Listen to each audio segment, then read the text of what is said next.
searches and seizures. The right of the people to be secure in their persons, houses, papers, and effects against unreasonable searches and seizures, and against the unreasonable interception of private communications by any means shall not be violated.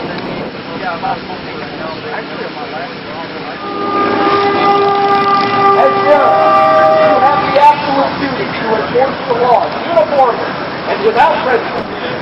You are at best engaged in selective enforcement by choosing to further ignore these flagrant violations of federal and state law. At worst, you are complicit.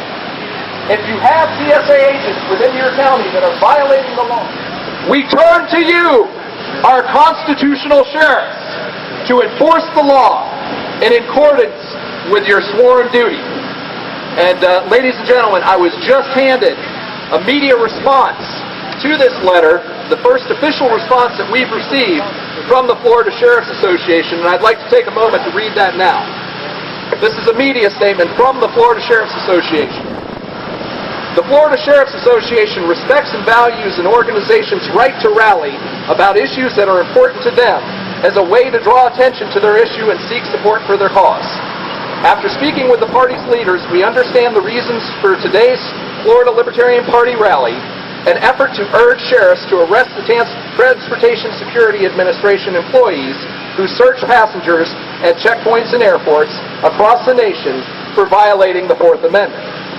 However, it is our belief that TSA officers who conduct these searches are simply performing their duties as defined by the federal government and are not violating the federal or state constitution. So we're the Nazis!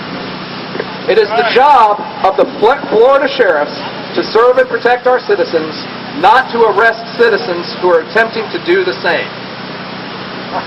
While we understand the frustration the group has with the current system, we do not believe this matter should be handled in criminal court, and sheriffs will not arrest TSA agents who are performing their jobs as outlined by the TSA and authorized by Congress.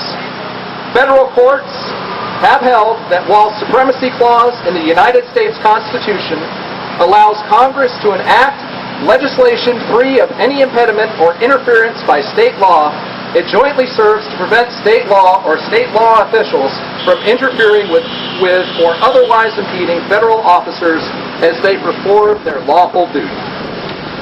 A thorough legal analysis supports our position that Florida sheriffs cannot arrest the federal TSA officers who are executing their duties as prescribed by federal law, because this would be impeding the federal officers from performing their lawful duties. Simply put, the sheriffs have no authority to arrest the TSA officers who are performing their assigned duties. As sheriffs, we are on the front line every day, and we have and will continue to take appropriate law enforcement action to bring those who violate our laws to justice. This is why we have aggressively targeted pill mills, meth labs, internet sexual predators, and other criminal elements. I'm not even going to read the last paragraph. It's pablum. All right. So what the Sheriff's Association is telling us, that the Supremacy Clause of the United States Constitution, it's acceptable if that clause, if the federal government is violating that Constitution, if the federal government is violating the Bill of Rights, then they have no authority to act because of the Supremacy Clause. Violating our laws. Therefore, by this definition, by this response, if the federal government decided to selectively begin committing murder, if they took one person out of every 10 and executed them on the spot, the Florida sheriffs would have no authority, no duty, no obligation to act. Tell me if that's right. Is that right? No! Unbelievable.